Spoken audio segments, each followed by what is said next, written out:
بسم اللہ الرحمن الرحیم۔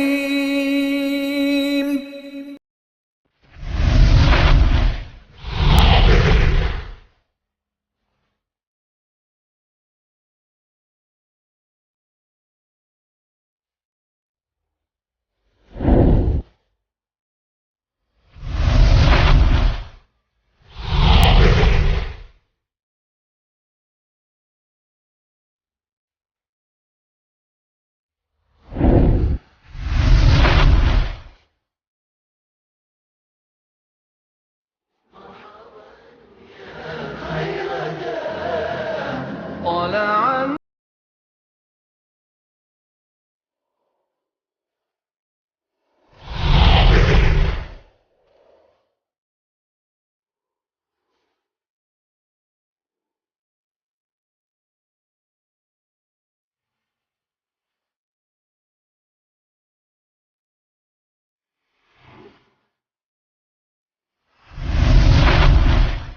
وكأي من نبي قاتل معه ربيون كثير فما وهنوا لما أصابهم في سبيل الله وما ضعفوا وما استكانوا والله يحب الصابرين.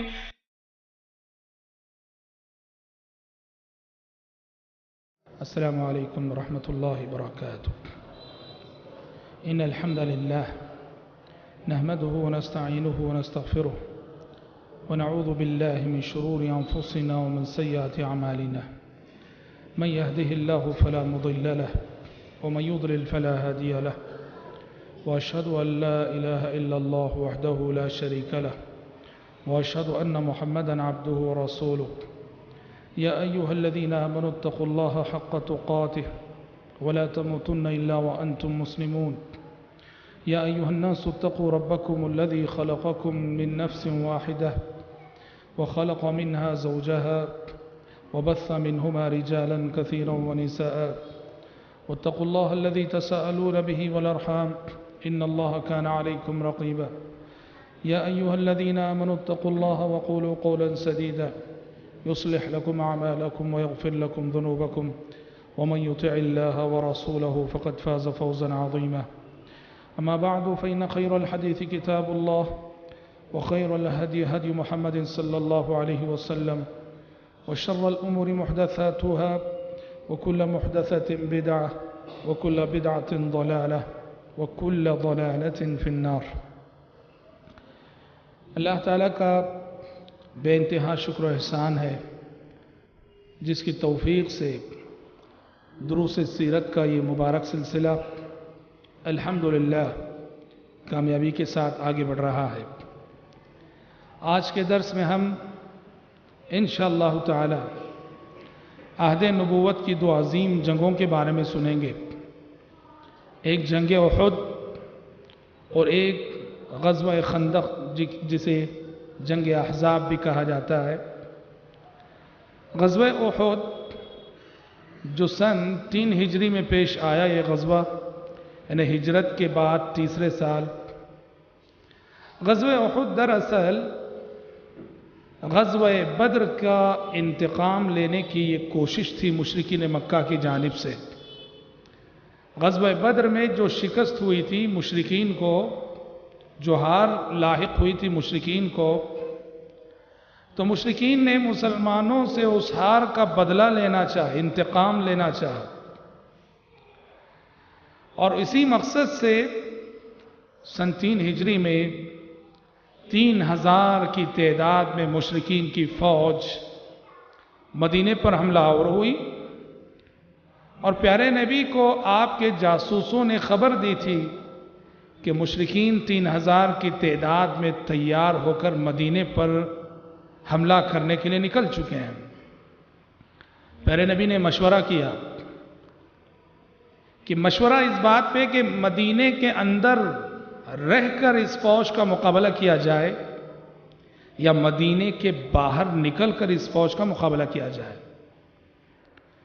جو بڑے بزرگ تھے ان کی رائے یہ تھی کہ مدینے کے اندر رہ کر مقابلہ کریں گے، لیکن جتنے نوجوان صحابہ تھے نوجوان صحابہ کی رائے یہ تھی کہ نہیں اللہ کے نبی، ہم مدینے سے باہر نکل کر مقابلہ کریں گے.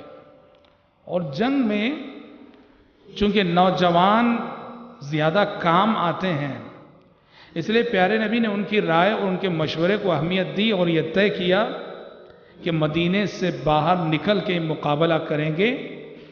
اور تقریباً آپ 1000 صحابہ کو ساتھ لے کر، 1000 کی تعداد، 1000 کی فوج لے کر آپ صلی اللہ علیہ وسلم مدینے سے نکلے، جبکہ مشرکین 3000 تھے. ابھی آپ آدھا راستہ ہی طے کیے تھے کہ رئیس المنافقین عبداللہ بن ابی بن سلول نے بہت بڑا دھوکہ کیا اور اس نے 300 اپنے ساتھیوں کو لے کر وہ پیچھے لوٹ گیا. اس نے یہ کہا کہ نبی کریم صلی اللہ علیہ وسلم کو یہ الزام دیا کہ آپ نے میرے مشورے کو اہمیت نہیں دی.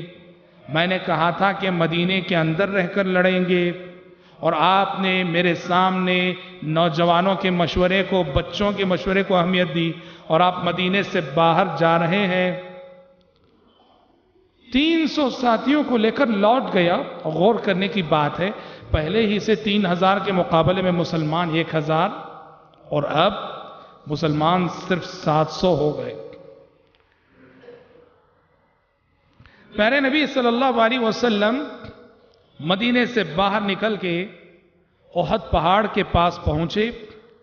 وہاں آپ صلی اللہ علیہ وسلم نے اس طرح قیام کیا کہ مسلم فوج کی پیٹھ احد پہاڑ کی سمت تھی، پیچھے احد پہاڑ تھا اور سامنے دشمن تھا.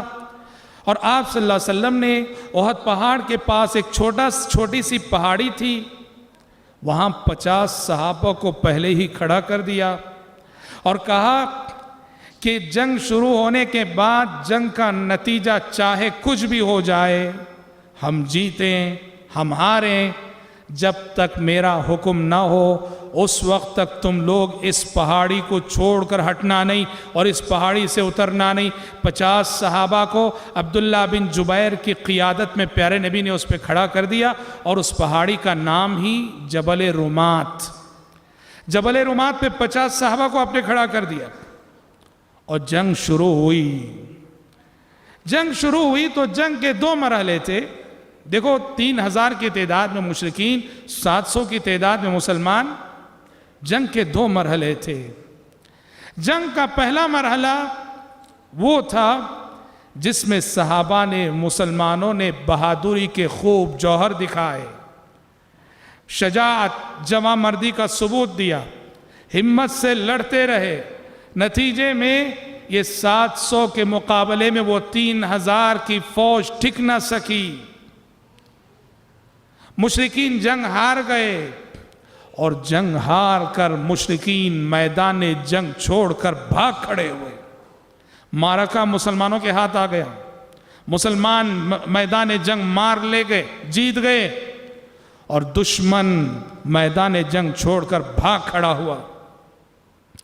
اب صحابہ کرام رضوان اللہ علیہم اجمعین چونکہ جنگ ہو چکی ہے، ختم ہو چکی ہے، مال غنیمت جمع کرنے میں، مال غنیمت سمیٹنے میں لگے. ادھر وہ 50 صحابہ جن کو پیارے نبی نے جبل رومات پہ کھڑا کیا تھا، انہوں نے دیکھا کہ جنگ ختم ہو چکی ہے اور سب لوگ مسلمان مال غنیمت جمع کرنے میں مصروف ہیں.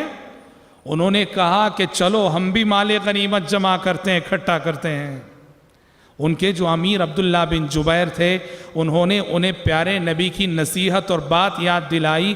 کیا تمہیں اللہ کے نبی کی بات یاد نہیں کہ پیارے نبی نے کہا تھا کہ ہم جیت جائیں یا ہار جائیں، جب تک میری اجازت نہ ہو تم میں سے کوئی یہاں سے نہ اترے. پر انہوں نے ان کی بات نہیں مانی. چند ایک صحابہ کو چھوڑ کر باقی 30 سے زائد 35 تقریباً جبل رومات چھوڑ کر اتر آئے اور وہ بھی جو ہے مال غنیمت اکٹھا کرنے، جمع کرنے میں لگ گئے. اور ہوا یہ کہ خالد بن ولید جو اس وقت ابھی کافر تھے، اسلام نہیں لائے تھے اور مشرکین کی فوج کی کمانڈنگ ان کے ہاتھ میں تھی. خالد بن ولید جو اپنی فوج کو لے کے بھاگ رہے تھے، جب انہوں نے جاتے ہوئے دیکھا کہ یہ جبل رمات کا جو محاذ ہے یہ خالی ہو گیا ہے، یہاں جو سپاہی تھے اکثر جا چکے ہیں، تو خالد بن ولید کو وہاں سے پلٹ کر مسلمانوں پر وار کرنے دوبارہ میدان جنگ میں داخل ہونے کا موقع مل گیا۔ انہوں نے پہلے تو جو صحابہ جبل رمات پہ باقی رہ گئے تھے عبداللہ بن جبیر کی قیادت میں، ان کو شہید کیا، اور ان کو شہید کرنے کے بعد اس سمت سے داخل ہو گئے میدان جنگ میں، اور مسلمان مال غنیمت جمع کرنے میں لگے ہیں۔ مشرکین کی فوج پیچھے سے مسلمانوں پہ ٹوٹ پڑی، اور اس کے بعد لڑائی کا جو نقشہ ہوا مت پوچھئے۔ جیتی ہوئی بازی مسلمانوں کے ہاتھ سے نکل گئی، جیتی ہوئی جنگ مسلمانوں کے ہاتھ سے جاتی رہی۔ لڑائی نے ایسی کروٹ لی، جو فتح مسلمانوں کے ہاتھ میں آ چکی تھی وہ فتح مسلمانوں کے ہاتھ سے نکل چکی۔ اللہ اکبر۔ اور تو اور ایسے نازک حالات لڑائی میں آ گئے کہ نعوذ باللہ مشرکین مکہ نے پیارے نبی کو خاص ٹارگٹ کرنا شروع کر دیا، پیارے نبی پر تیر چرائے جانے لگے کہ کسی طرح نعوذ باللہ آپ کو شہید کر دیا جائے، آپ شہید ہو جائیں گے، مسلمانوں کے حوصلے پست ہو جائیں گے، اور لڑائی ہمیشہ کے لیے ختم ہو جائے گی۔ اور اس حوالے سے پیارے نبی صلی اللہ علیہ وسلم کو جب مشرکین نے ٹارگٹ بنا لیا تھا، طلحہ بن عبید اللہ نے، سعد بن ابی وقاص نے، حتیٰ کہ عورتیں میدان جنگ میں اتر پڑیں۔ ام عمارہ جو زخمیوں کو پانی پلا رہی تھی رضی اللہ عنہ و ارضاہا، پانی کا مٹکا پھینک کر تلوار لے کر میدان جنگ میں اتر پڑیں، اور طلحہ بن عبید اللہ پیارے نبی کے سامنے کھڑے ہو گئے، اور پیارے نبی پر آنے والے ایک ایک تیر کو اپنے ہاتھ میں لینے لگے، یہاں تک کہ غزوہ احد کے دن صحابی رسول طلحہ بن عبید اللہ رضی اللہ عنہ کا ہاتھ شل ہو گیا پوری طرح سے۔ اور حضرات ہوا یہ، پیارے نبی صلوات اللہ وسلام علیہ، آپ کا سر مبارک زخمی ہو گیا، آپ کا سر پھٹ گیا، آپ کے دندان مبارک شہید ہو گئے، یہاں تک کہ فوج میں یہ افواہ مشہور ہو گئی کہ پیارے نبی نعوذ باللہ شہید ہو چکے ہیں، آپ شہید کر دیے گئے۔ بڑا افراتفری کا ماحول ہو گیا، اور یوں کہیے کہ جیتی ہوئی بازی مسلمانوں کے ہاتھ سے نکل گئی۔ حضرات کیا سبب ہے؟ جیتی ہوئی بازی کیوں ہارے مسلمان؟ جو فتح ہاتھ میں آ چکی تھی فتح نکلی کیوں؟ حکم رسول کی مخالفت، ایک حکم رسول کی مخالفت، پیارے نبی کے ایک فرمان کی مخالفت، آپ کی ایک تعلیم کی مخالفت۔ آپ نے ان 50 صحابہ سے فرمایا تھا کہ جب تک میری اجازت نہ ہو، میرا حکم نہ ہو، یہاں سے اترنا نہیں۔ یہاں چوک ہو گئی، یہاں بھول ہو گئی، اس ایک حکم رسول کی مخالفت کی وجہ سے وہ اتر گئے بنا اجازت کے، اور جیتی ہوئی بازی مسلمان ہار گئے۔ پتہ چلا غزوہ احد نے یہ سبق سکھایا، یہ سبق پڑھایا مسلمانوں کو کہ پیارے نبی کے احکامات، پیارے نبی کی تعلیمات، پیارے نبی کی احادیث اور پیارے نبی کے فرامین کو ٹھکرانے کا انجام بہت برا ہوتا ہے۔ صرف ایک حکم کو ٹھکرانے کا نتیجہ یہ نکلا، جیتی ہوئی بازی ہاتھ سے نکل گئی۔ جو لوگ صبح سے شام تک احکام رسول کی مخالفت کرتے ہوں، احادیث رسول کو ٹھکراتے ہوں، جن کی عبادتیں احادیث رسول کے خلاف ہوں، جن کے معاملات، جن کے اخلاق نبی کے اسوے کے خلاف ہوں، سوچو کہ یہ مخالفتیں زندگی کے مختلف اسٹیجوں پر ہمیں کس قدر ناکام نہیں کرتی ہوں گی۔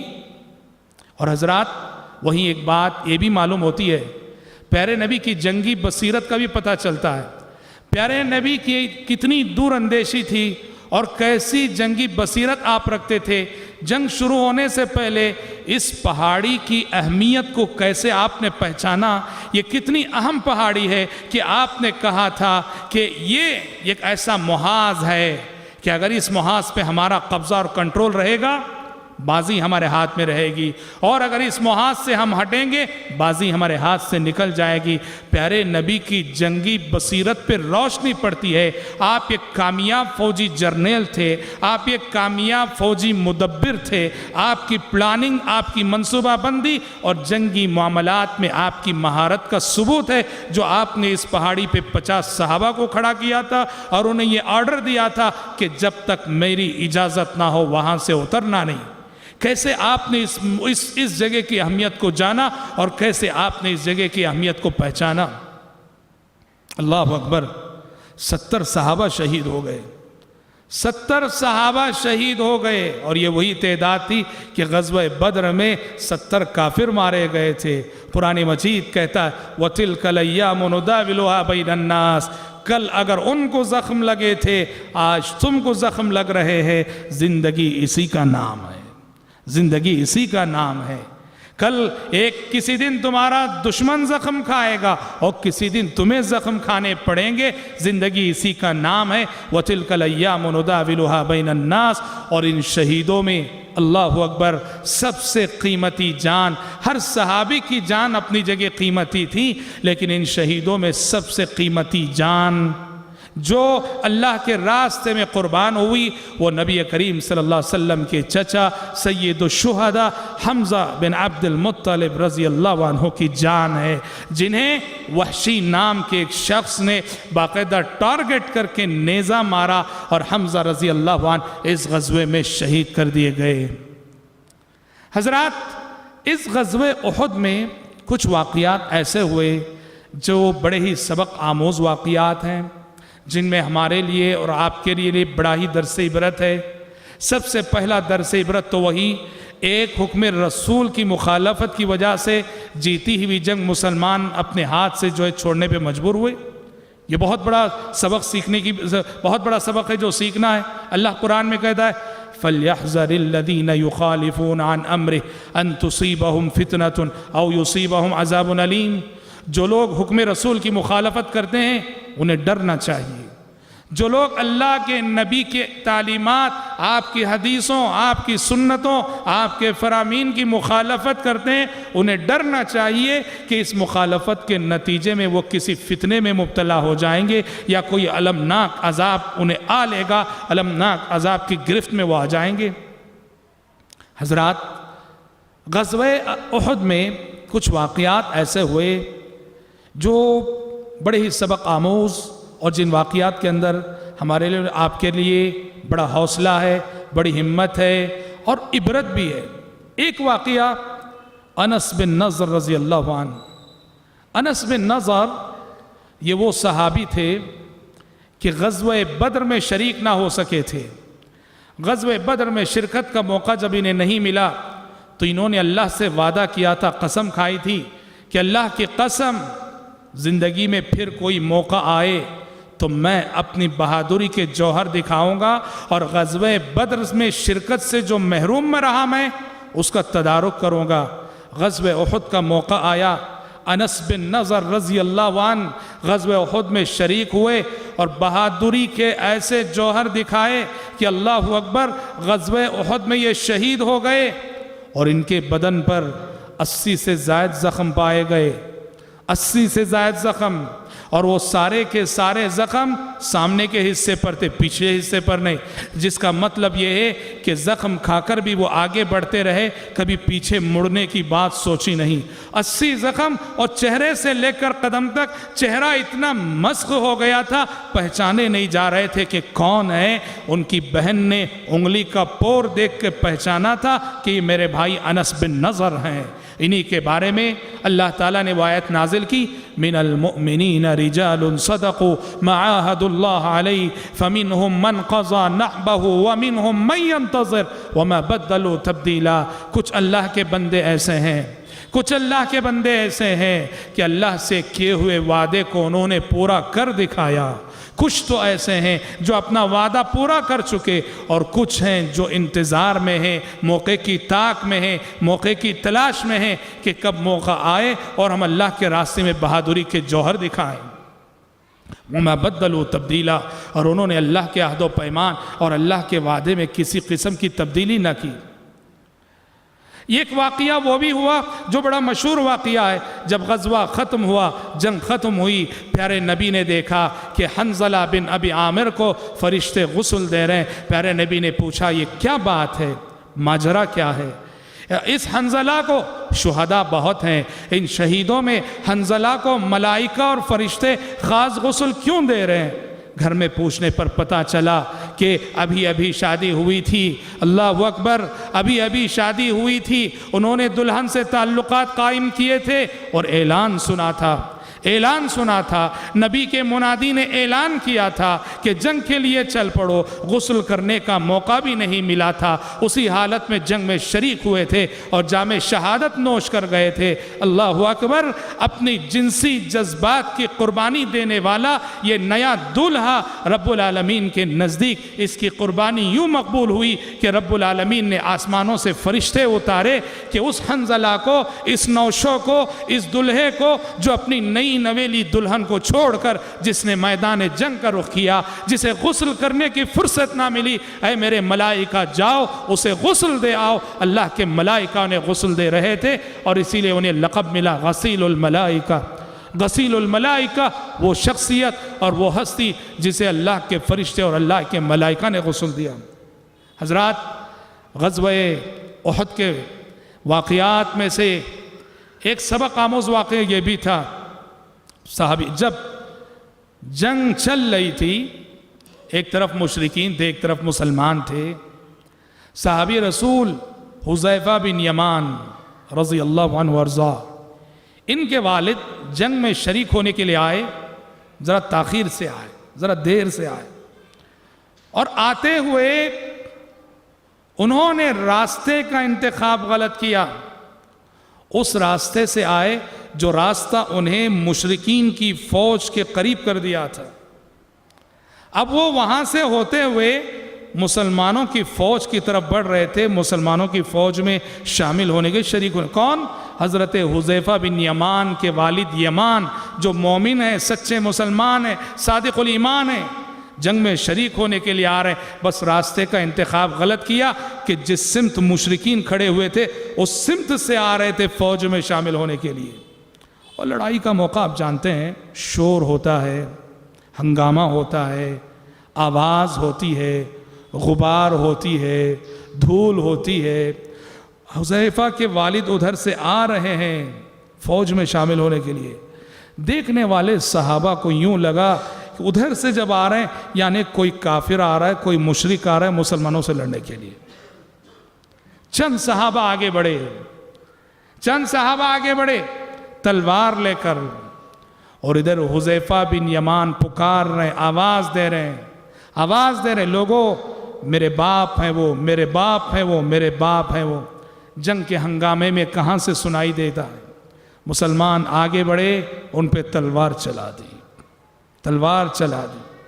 مسلمانوں کی تلوار سے ایک مسلمان شہید ہو گئے. سوچو حذیفہ بن یمان رضی اللہ عنہ کا موقف کیا تھا؟ حذیفہ بن یمان رضی اللہ عنہ کا اس موقع پہ کردار کیا تھا؟ اللہ اکبر. انہوں نے کہا سوائے اس کے ان صحابہ سے کچھ نہ کہا جن کی تلوار ان کی باپ کے گردن پہ چلی تھی، یغفر اللہ لکم، کہا کہ ساتھیو اللہ تمہیں معاف کرے. اللہ اکبر. ساتھیو اللہ تمہیں معاف کرے. حسن ظن سے کام لیا، نیک گمان کیا. حذیفہ سمجھتے تھے کہ جو حرکت ہوئی ہے جان بوجھ کر نہیں ہوئی ہے، جنگ کا موقع ہے. شور ہنگامے میں یہ پکار تو رہے تھے میرے باپ ہیں، میرے باپ ہیں، لیکن شور اور ہنگامے آواز کہاں سے سنائی دیتی ہے؟ وہ سمجھتے تھے کہ میرے ساتھیوں نے جان بوجھ کر نہیں کیا ہے، کافر سمجھ کے وار کر دیے. اللہ اکبر. حسن ظن کی ایسی کیسی نادر مثال اپنے بھائیوں، اپنے ساتھیوں، اپنے رشتہ داروں کے ساتھ نیک گمان کرنے کی کیسی مثال پہ ہم ہوتے تو کیا کہتے؟ تم نے جان بوجھ کر کیا ہے، تم نے جان بوجھ کر مارا ہے، تم نے فلان دشمنی کا بدلہ لیا ہے. اللہ اکبر. حذیفہ بن یمان رضی اللہ عنہ نے اپنے باپ کے قاتلوں کو یہ کہہ کے معاف کر دیا، یغفر اللہ لکم، ساتھیو اللہ تمہیں معاف کرے.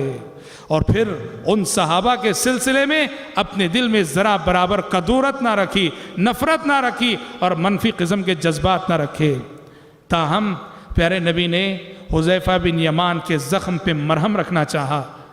اس طرح چونکہ غلط فہمی سے قتل ہوا، پیارے نبی نے ان کی دیت بیت المال سے ادا کی، بیت المال سے پیارے نبی نے ان کی دیت ادا کی، اور عہد نبوت میں ایک جان کی دیت 100 اونٹوں کی شکل میں دی جاتی تھی۔ حذیفہ بن یمان کو ان کے باپ کی جان کی دیت اور قیمت دی گئی اونٹوں کی شکل میں۔ قربان جائیے حذیفہ بن یمان کی وسعت ظرفی پر، اس دیت کو انہوں نے پھر سے دوبارہ بیت المال میں صدقہ کر دیا۔ کہا کہ اپنے باپ کی جانب سے میں بیت المال کی یہ دیت صدقہ کرتا ہوں، عامت المسلمین کی مصلحت کے لیے صدقہ کر دیا۔ تو حضرات، زندگی میں ہو جاتا ہے، غلط فہمیاں ہو جاتی ہیں، غلط فہمیوں کی بنیاد پر کوئی ہمیں نقصان پہنچا دیتا ہے۔ زندگی میں کبھی بھی یاد رکھو، کبھی بھی یاد رکھو، اعلیٰ مومنانہ کردار یہ ہے اپنے ساتھیوں، اپنے بھائیوں، اپنے رشتہ داروں کے ساتھ حسن ظن سے کام لو، نیک گمان رکھو، حسن ظن سے کام لے کر آگے بڑھو، بڑے بڑے مسئلے حل ہو جاتے ہیں۔ بدگمانی کرو گے، منفی سوچ رکھو گے، منفی ذہن لے کر چلو گے، زندگی ہمیشہ پرابلمز میں گھر جائے گی۔ حضرات، غزوہ احد کے عبرت آمیز واقعات میں سے ایک واقعہ یہ بھی آتا ہے۔ پیارے نبی صلی اللہ علیہ وسلم نے اور صحابہ نے دیکھا کہ غزوہ احد میں ایک مسلمان بڑی بہادری کے جوہر دکھا رہا ہے، بڑی بہادری کے جوہر دکھا رہا ہے۔ صحابہ نے تعریف کی، اس کا نام تھا قزمان۔ صحابہ نے تعریف کی اور کہا اللہ کے نبی دیکھیے قزمان کیسی بہادری کے جوہر دکھا رہا ہے۔ پیارے نبی نے کہا انہو من اہل النار، وہ جہنمی ہے۔ اللہ اکبر۔ حیرت کی بات تھی، ایک شخص جو بہادری سے لڑ رہا ہے، بہادری کے جوہر دکھا رہا ہے، اور پیارے نبی کہہ رہے ہیں وہ جہنمی ہے۔ ایک صحابی کہتے ہیں میں اس شخص کے پیچھے ہو لیا کہ کیا بات ہے کہ ایک ایسا شخص جو اتنی بہادری کے جوہر دکھا رہا ہے اور پیارے نبی اس کو جہنمی قرار دے رہے ہیں۔ کہتے ہیں میں نے دیکھا کہ ایک تیر آیا، ایک تیر آ کر اس شخص کے بدن میں پیوست ہو گیا۔ اس کو اٹھا کر لوگ میدان جنگ کے باہر لائے، میدان جنگ کے باہر لائے اور آخری سانسیں چل رہی تھیں۔ کسی نے اس سے کہا ہنیئن لک الشہادہ، شہادت کی موت مبارک ہو۔ تو اس نے جواب دیا کہاں کی شہادت، انما قاتلت عن احساب قومی، میں تو محض اپنی قوم اور اپنے قبیلے کا نام روشن کرنے کے لیے لڑ رہا تھا۔ کیا چیز ہے؟ فساد نیت۔ فساد نیت، کوئی بھی عمل ہو یاد رکھو، نیت اللہ کی رضا، اللہ کی خوشنودی، دین کی خدمت، اللہ کے کلمے کو بلند کرنا، یہ ہونا چاہیے۔ نیت اگر درست نہ ہو، میں اپنا نام روشن کروں، اپنے باپ کا، اپنے خاندان کا، اپنے قبیلے کا، اس نیت کے ساتھ اگر کوئی جہاد کرے، وہ نبی کی کمانڈنگ ہی میں کیوں نہ لڑ رہا ہو، اس کا جہاد باطل ہے۔ اس نے کہا انما قاتلت عن احساب قومی، میں تو اپنی قوم اور قبیلے کا نام روشن کرنے کے لیے لڑ رہا تھا۔ اور اتنے میں صحابی کہتے ہیں کہ اس شخص کو وہ جو تیر چبھا تھا اس کی تکلیف برداشت نہ ہوئی تو بالآخر اس نے اپنے ہی ہتھیار سے اپنی خودکشی کر لی، اپنے ہی ہتھیار سے اپنی خودکشی۔ یہ دو وجوہات تھیں، یہ دو وجوہات تھیں، ایک تو نیت کا فساد اور دوسرا خودکشی، جس کے پیش نظر پیارے نبی نے آپ کو آپ کے پاس آئی ہوئی وحی کی روشنی میں بتایا کہ وہ جہنمی ہے۔ تو حضرات یاد رکھنا، خودکشی بہت بڑا جرم ہے، بہت بڑا جرم ہے۔ زندگی میں آنے والے چیلنجز، زندگی میں آنے والی کٹھنائیوں، زندگی میں آنے والے مشکل حالات کا مقابلہ صبر سے کرو، ہمت سے کرو۔ خودکشی یہ بزدلی ہے، خودکشی یہ احسان فراموشی ہے، خودکشی یہ ناشکری ہے۔ خودکشی کی بات کبھی سوچو بھی مت، خودکشی کے نزدیک بھی جاؤ مت۔ اور دوسرا سبق اخلاص سے نیت کا ملتا ہے۔ دین کے نام پر ہونے والا کوئی بھی کام نیتیں خالص ہونی چاہیے، اللہ کی رضا، اللہ کی خوشنودی، رب کی بنائی ہوئی جنت کو پانا، اس کی بنائی ہوئی جہنم سے بچنا، یہی نیت ہونی چاہیے۔ حضرات، غزوہ احد کے واقعات میں سے ایک مشہور اور قابل ذکر واقعہ یہ بھی ہے، جنگ ختم ہوئی اور لوگ مدینہ لوٹ رہے تھے اور مدینے میں یہ خبر تھی کہ 70 صحابہ شہید ہیں۔ عورتیں، خواتین، مائیں، بہنیں سب میدان جنگ کی طرف دوڑی آ رہی تھیں کہ پتہ نہیں میرے بھائی کا کیا ہوا، پتہ نہیں میرے شوہر کا کیا ہوا، پتہ نہیں میرے باپ کا کیا ہوا۔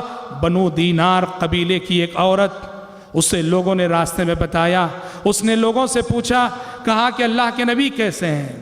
اس نے کہا، کسی نے اس سے کہا کہ دیکھو جنگ میں تمہارا بھائی شہید ہو گیا ہے، جنگ میں تمہارا بھائی شہید ہو گیا ہے۔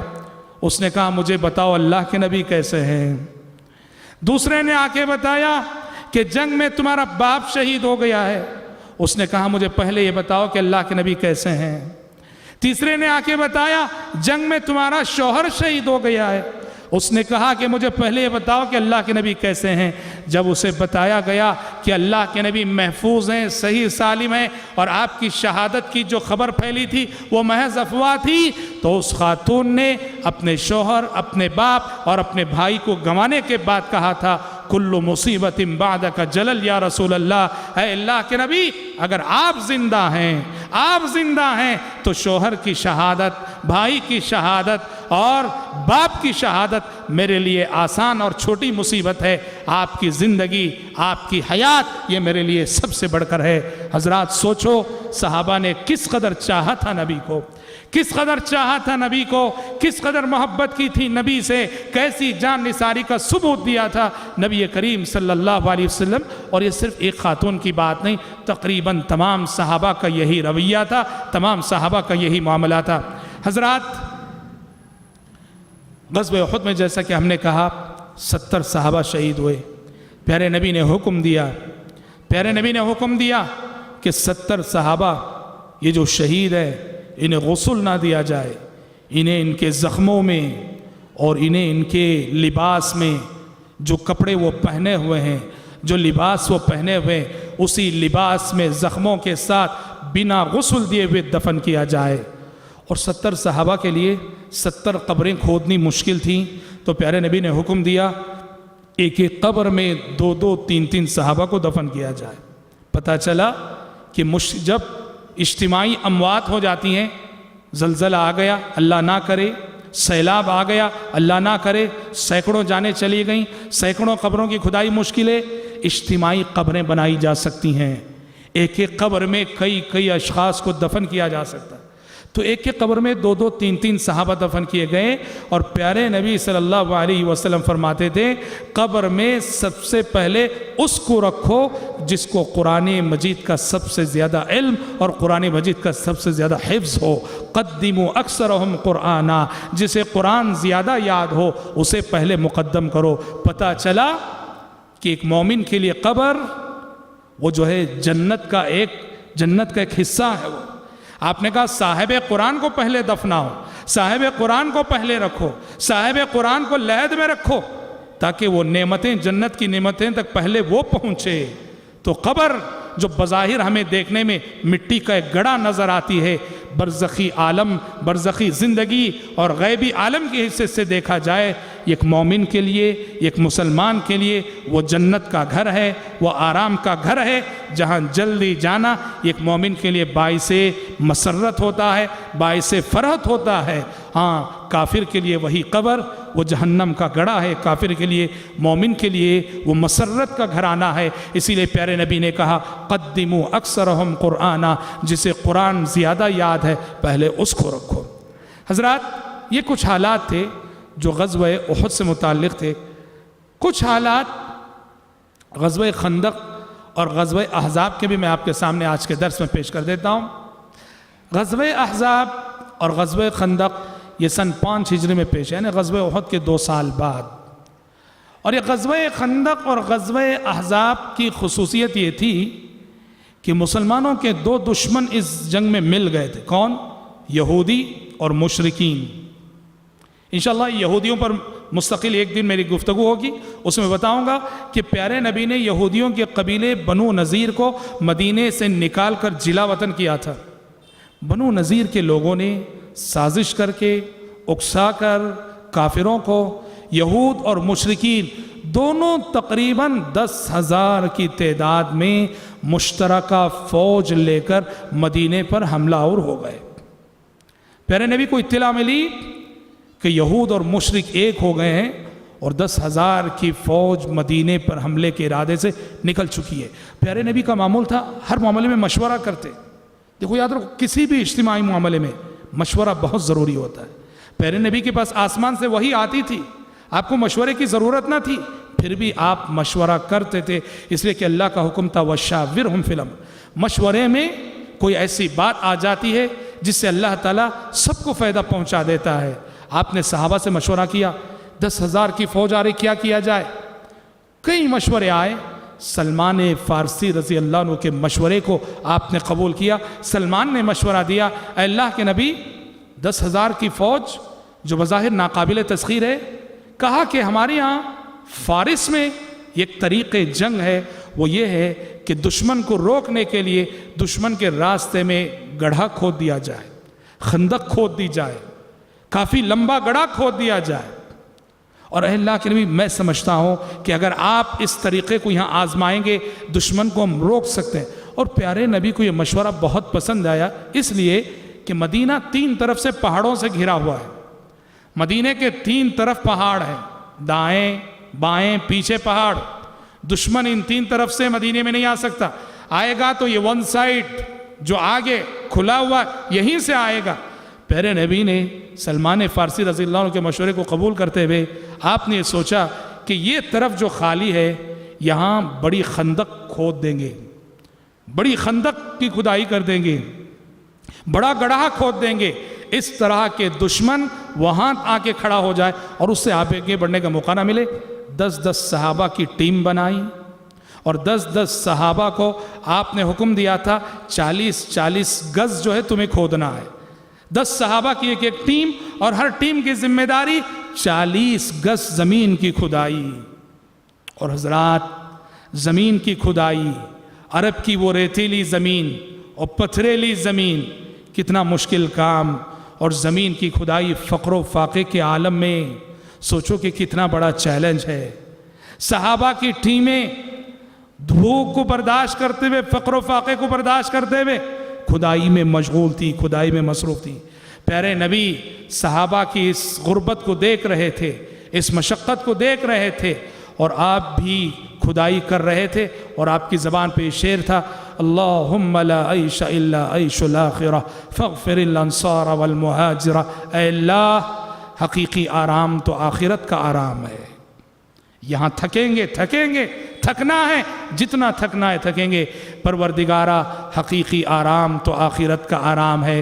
پروردگارہ میرے انصاری صحابہ، میرے مہاجر صحابہ، انہیں معاف کر دے، ان کی بخشش فرما جو اتنی مشقت اٹھا کے کھدائی کر رہے ہیں۔ حضرات، کھدائی فقر و فاقے اور غربت کے عالم میں ہو رہی تھی۔ ایک صحابی بھوک سے رہا نہ گیا، انہوں نے اپنے پیٹ پہ ایک چھوٹا سا پتھر باندھ لیا، اللہ اکبر، کہ جھک نہ جائیں، اور پیارے نبی کے پاس آ کر اپنی قمیص ہٹائی اور دکھایا کہ اللہ کے نبی دیکھیے، میں نے پتھر باندھ کر کام کیا ہے۔ پیارے نبی نے اپنی قمیص ہٹائی تو دیکھا گیا کہ اور لوگوں نے 1 پتھر باندھے ہیں، پیارے نبی نے 2 پتھر باندھ رکھے ہیں۔ حضرات یاد رکھو، جب ایسی قربانیاں اللہ کے لیے دی جاتی ہیں، ایسے ہی موقعوں پہ معجزات کا ظہور ہوتا ہے، ایسے ہی موقعوں پہ اللہ کی مدد آتی ہے۔ جب اللہ کے لیے بندہ اتنا کرے اللہ اکبر کہ دیکھنے والوں کو رحم آ جائے، دیکھنے والوں کو ترس آ جائے، تو اللہ رب العالمین کی قدرت جوش ہے، اور رب العالمین اپنی قدرت کے کرشمے دکھاتا ہے۔ چنانچہ اس موقع سے کیا ہوا، 2-3 ایسے واقعات ہوئے۔ حضرت جابر رضی اللہ عنہ انہوں نے دیکھا پیارے نبی کی بھوک سے حالت خراب ہے، سیدھے مدینے اندر گئے، اپنی بیوی سے کہا کہ دیکھو پیارے نبی کی بھوک سے حالت خراب ہے، گھر میں کچھ ہے۔ بیوی نے کہا کہ چند افراد کا کھانا ہے، جاؤ اللہ کے نبی کو لے آؤ آپ۔ جابر گئے، پیارے نبی سے آہستہ سے کان میں کہا کہا کہ اللہ کے نبی چلے آئیے، میرے گھر چلے آئیے، میں نے آپ کے لیے ضیافت کا اہتمام کیا ہے۔ اور یہ کہنا تھا کہ پیارے نبی نے صحابہ میں اعلان عام کر دیا، کہا کہ لوگو، جابر نے تم سب کو دعوت دیے، ضیافت کا اہتمام کیا ہے، سب جابر کے گھر کا رخ کرو۔ جابر رضی اللہ عنہ بہت پریشان ہوئے، بہت شرمندگی کی بات ہے، گھر میں چند افراد کا کھانا ہے اور یہاں سینکڑوں میں اعلان ہو گیا ہے کہ جابر کے گھر ضیافت کا اہتمام ہے۔ جابر نادم یعنی پریشان ہو کر، شرمندے ہو کر اپنے گھر گئے، بیوی سے عرض کیا میں نے بلایا صرف اللہ کے نبی کو تھا، اللہ کے نبی نے اعلان عام کر دیا ہے۔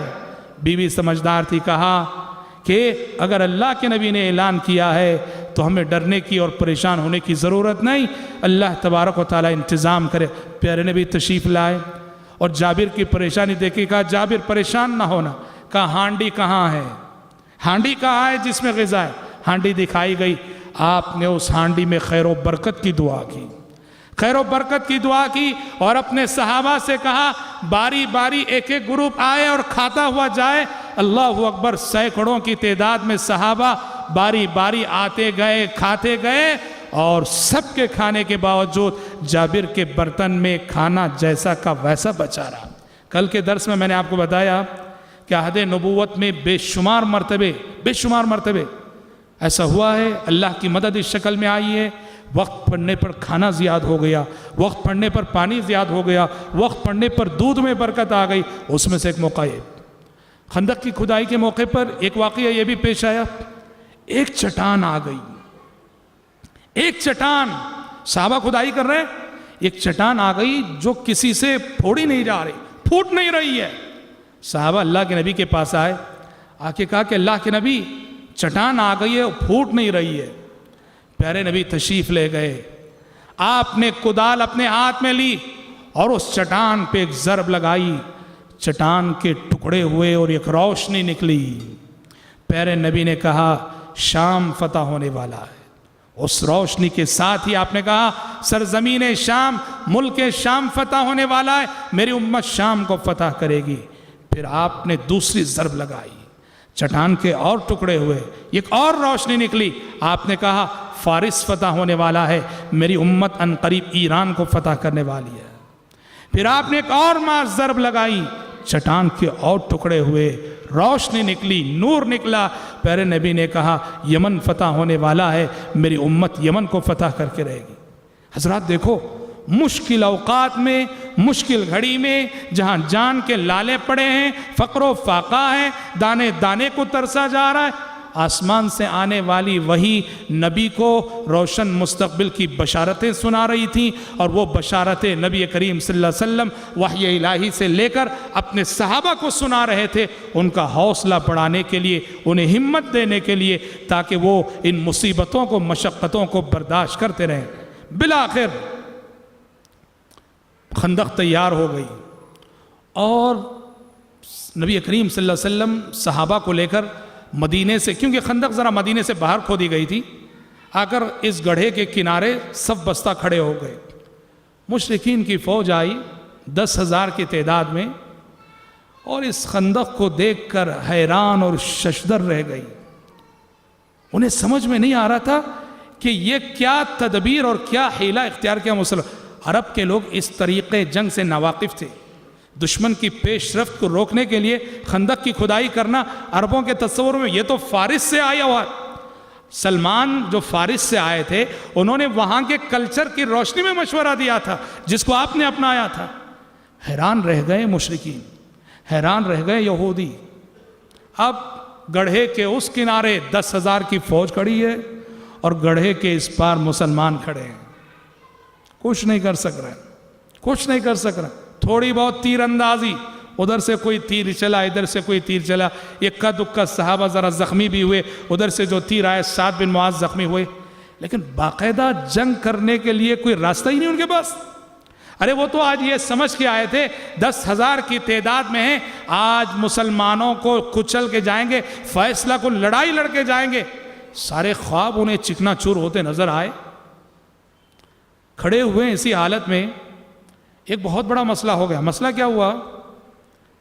سامنے 10,000 کی فوج، بیچ میں خندق، اور ادھر مسلمانوں کی فوج، پیچھے مدینہ. اب مدینے میں گھروں میں کون ہیں؟ مرد جتنے ہیں سب یہاں آ کے کھڑ گئے ہیں. گھروں میں عورتیں ہیں، بچے ہیں، بوڑھے ہیں. ایسے میں ایک واقعہ یہ ہو گیا، مدینے میں یہودیوں کا ایک قبیلہ رہتا تھا جس کا نام تھا بنو قریظہ. اور ہم آپ کو بتا چکے ہجرت مدینہ کے بعد کے پہلے درس میں کہ پیارے نبی نے مدینہ آنے کے بعد یہودیوں کے ساتھ معاہدہ کیا تھا، کمپرومائز کیا تھا کہ مدینہ تمہارا ہمارا دونوں کا شہر ہے، یہاں کی زندگی کو پیسفل بنائیں گے، اور جو بھی مدینے پر حملہ کرے ہم دونوں مل کر مقابلہ کریں. یہ معاہدہ تھا. ایک ایسے موقع پہ جب مسلمان 10,000 کے مقابلے میں کھڑے ہوئے تھے، پیچھے بنو قریظہ کے یہودیوں نے معاہدہ توڑ دیا، غداری کر دی مسلمانوں کے ساتھ.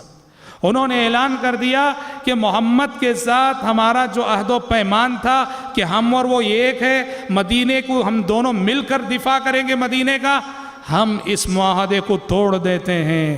اب مسلمانوں کے ساتھ ہمارا کوئی عہد و پیمان نہیں. یہ وہ وقت تھا جو بڑا ہی نازک وقت تھا، بڑا ہی نازک وقت. مسلمان اگر یہ 10,000 کی فوج کے مقابلے میں کھڑے ہوتے ہیں، اب پیچھے یہودی گھروں پہ حملہ کر کے مسلمان عورتوں کو، بچوں کو اور بوڑھوں کو نقصان پہنچا سکتے ہیں. اور اگر مسلمان ان یہودیوں کا مقابلہ کرنے کے لیے پلٹتے ہیں تو یہ جو فوج آئی ہوئی ہے وہ کسی طرح خندق پھلان کر آنے کی کوشش کرے گی. بڑی کشمکش کا موقع تھا کہ ان سے نمٹا جائے یا ان سے نمٹا جائے. یوں کہیے کہ مسلمان چکی کے دو پارٹوں کے درمیان آ گئے تھے. آگے مشرک ہیں اور پیچھے بنو قریظہ کے یہودی ہیں، بیچ میں مسلمان ہیں. چکی کے دو پارٹ کے درمیان آ گئے تھے اور بس پسنا باقی تھا. اور اس وقت جو مسلمانوں کی حالت ہوئی، قرآن مجید اس کا نقشہ کھینچتا ہے. یا ایھا الذین آمنوا اذکروا نعمت اللہ علیکم اذ جاءتکم جنود فارسلنا علیہم ریحا وجنودا لم تروها وکان اللہ بما تعملون بصیرا اذ جاءوکم من فوقکم ومن اسفل منکم واذ زاغت الابصار وبلغت القلوب الحناجر وتظنون باللہ الظنون هنالک ابتلی المؤمنون وزلزلوا زلزالا شدیدا. جنگ ختم ہونے کے بعد آسمان سے وحی، اے مسلمانوں یاد کرو اس وقت کو جب تمہارا دشمن تمہارے اوپر سے بھی آ گیا، تمہارے نیچے سے بھی آ گیا. اوپر سے 10,000 کی فوج، نیچے سے بنو قریظہ کی ہو. یاد کرو اس وقت کو جب تمہارا دشمن تمہارے اوپر سے آ گیا، تمہارے نیچے سے آ گیا، جب تمہاری نگاہیں پتھرا گئیں، جب تمہارے کلیجے منہ کو آ گئے اور تم اللہ کے بارے میں طرح طرح کے گمان کرنے لگے. قرآن کہتا ہے ہنالک ابتلی المؤمنون. یہ اللہ کی جانب سے امتحان تھا، یہ اللہ کی جانب سے مومنوں کے ایمان کا امتحان تھا، یہ اللہ کی جانب سے مومنوں کے یقین کا امتحان تھا، یہ اللہ کی جانب سے مومنوں کے صبر کا امتحان تھا. اور یاد رکھو اس دنیا میں سب سے کٹھن امتحان ایمان کا امتحان ہوتا ہے، سب سے کٹھن آزمائش ایمان کی ہوتی ہے، سب سے کٹھن امتحان عقیدے کا ہوتا ہے. قرآن کہتا ہے ہنالک ابتلی المؤمنون، یہاں مومن آزمائے گئے، وزلزلوا زلزالا شدیدا، اور بری طرح سے جھنجھوڑ دیے گئے. اور حضرات ایک بات یاد رکھو، آزمائش کی گھڑی جب آتی ہے، امتحان کی گھڑی جب آتی ہے، تبھی مومن اور منافق میں تمیز ہوتی ہے. آزمائش کی گھڑی میں منافق کا نفاق دل سے نکل کے زبان پہ آ جاتا ہے. اور وہی ہوا، مسلمانوں کی صفوں میں جو منافق تھے وہ اس نازک گھڑی میں وہ سمجھے کہ بس اسلام ختم ہے، ان کا نفاق زبانوں پہ آ گیا، دل کی بات زبان پہ آ گئی. اور کیا کہنے لگے قرآن کے الفاظ میں وَإِذْ يَقُولُ الْمُنَافِقُونَ وَالَّذِينَ فِي قُلُوبِهِم مَّرَضٌ مَّا وَعَدَنَا اللَّهُ وَرَسُولُهُ إِلَّا غُرُورًا. منافقین کہنے لگے اس موقع سے، کہاں بھائی اللہ کے وعدے، رسول کے وہ وعدے، ہم ہی غالب رہیں گے، ہم ہی جیتیں گے، کفر ہار جائے گا، کافر ہار، کہاں ہیں اللہ کے وعدے؟ سارے وعدے آج جھوٹے ہو جائیں گے، آج کافر جیت جائیں گے. اور اتنا ہی نہیں، یہ منافق ہیلے بہانے کر کے پیارے نبی سے پرمیشن لے کے گھروں کو بھاگ رہے تھے آزمائش کے وقت ہی۔ اور دیکھو جس وقت منافقین کا نفاق بول رہا تھا اس وقت مومنوں کا ایمان بول رہا تھا، اہل ایمان کہہ رہے تھے هذا ما وعد الله ورسوله وصدق الله ورسوله وما زادهم الا ایمانا وتسلیما۔ ارے یہ مشکل حالات تو وہی حالات ہیں جن کا وعدہ ہمیشہ اللہ اور اس کے رسول ہم سے کرتے آئے ہیں کہ جنت آسانی سے نہیں ملے گی، مشکل حالات اور زندگی میں چیلنجز کو فیس کرنے کے بعد ہی جنت ملے گی، وہی وعدہ ہے جو ہم دیکھ رہے ہیں۔ وما زادهم الا ایمانا وتسلیما، اس مشکل گھڑی میں بھی اہل ایمان کے ایمان میں اضافہ ہی ہوا۔ سونے کو آگ پہ جب تپایا جاتا ہے تو سننے کے اندر جو کچرا ہوتا ہے وہ الگ ہو جاتا ہے اور جو خالص سونا ہوتا ہے وہ الگ ہو جاتا ہے۔ ویسے ہی آزمائش کی گھڑی میں، امتحان میں منافقوں کا کچرا الگ ہو جاتا ہے اور مومن خالص جو ہے پہچانے جاتے ہیں، نکھر کے آتے ہیں۔ حضرات، اللہ کی مدد کا ایک طریقہ یاد رکھنا ہمیشہ سے، جب بھی مومنوں کو اور اہل ایمان کو مدد کی ضرورت ہوتی ہے، اللہ کی مدد کا ایک طریقہ وہ کیا ہے کہ رب العالمین جب بھی ضرورت پڑے دشمنوں کی صفوں میں ہمارے ہمدرد پیدا کر دیتا ہے۔ یہ اللہ کی مدد کا ہمیشہ سے طریقہ رہا۔ مسلمانوں کو، اہل ایمان کو جب بھی مدد کی ضرورت پڑی، دشمن ہے اور بظاہر کوئی راستہ نہیں، انہی دشمنوں میں کوئی ہمارا بن جائے گا، یہ اللہ کا قانون ہے۔ غزوہ احزاب میں یہی ہوا۔ کیسے خطرہ ٹلا؟ 10,000 کی فوج سامنے، پیچھے بنو قریظہ کے یہودی ہیں، مسلمان ان کا مقابلہ کریں یا پیچھے یہودیوں کا مقابلہ کریں؟ اللہ کی مدد آئی۔ کیسے آئی؟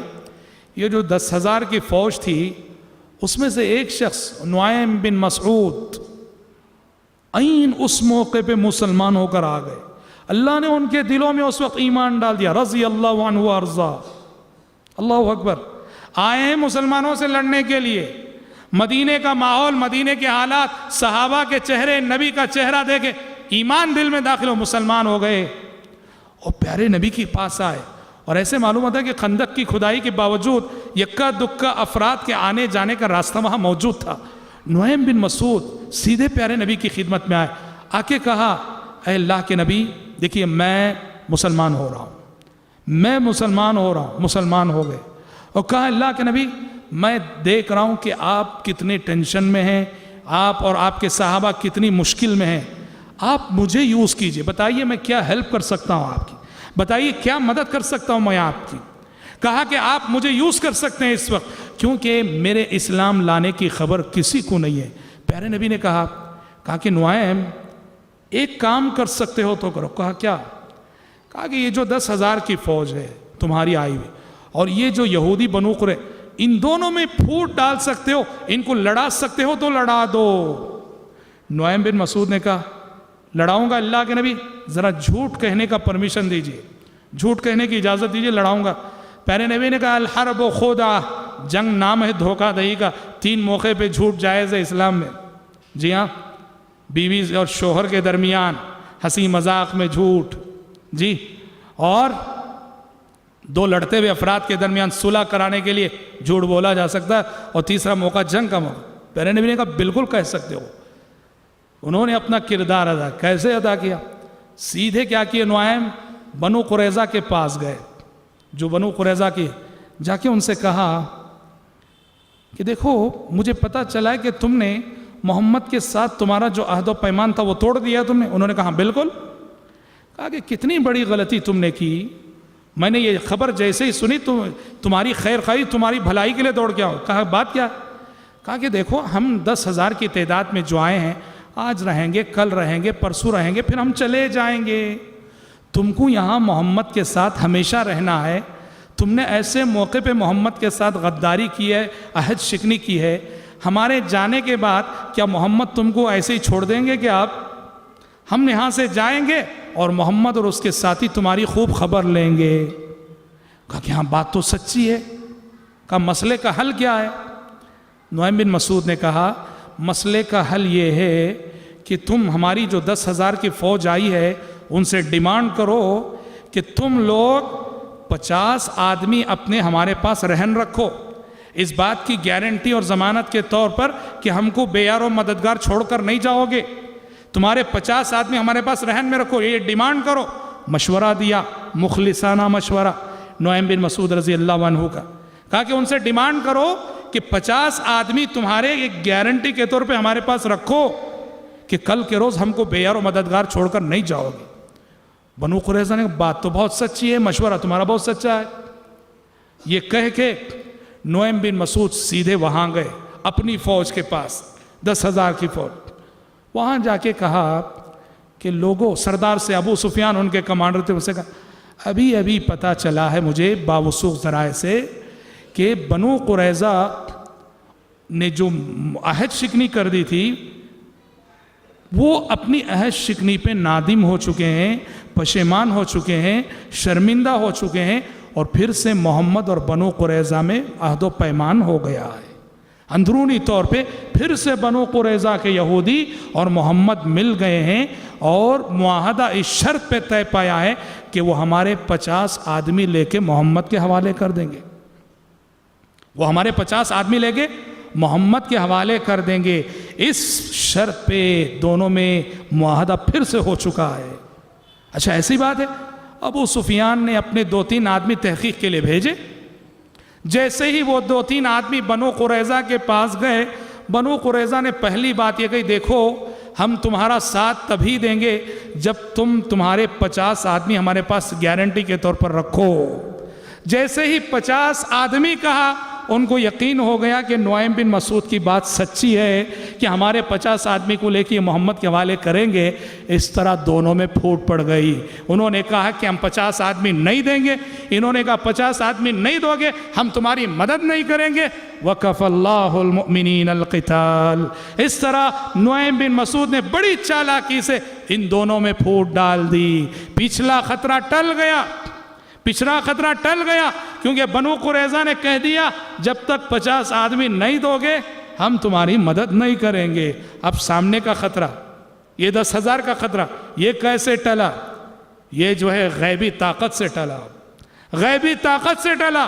اور غیبی طاقت کا مطلب کیا ہے؟ رات کا وقت ہے، رب العالمین نے ایسی آندھی بھیجی، ایسی آندھی بھیجی، ایسی ہوائیں چلی، ایسی ہوائیں چلی، اللہ اکبر، ان کے خیمے اڑ گئے، ان کے خیمے، ٹینٹ جو انہوں نے گاڑے تھے، ٹینٹ کی میخیں اڑ گئیں، اور ان کے دلوں پہ ایک طرح کا رعب چھا گیا۔